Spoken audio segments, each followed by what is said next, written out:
Kaya pala hindi kita nahuhuling may kausap na iba kasi nagkikita pala kayo. Mga animal kayo. Sinasabi ko sa'yo, Ashley, huwag mo siya tignan. Ako tignan mo! Ashley!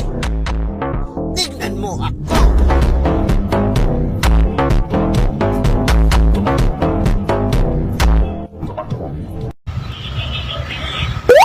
Ang daming tumatakbo sa isip ko.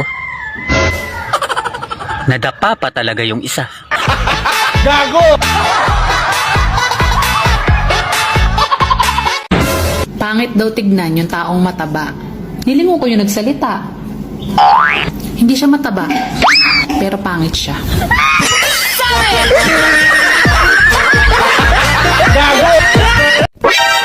Mahal mo ba talaga ako?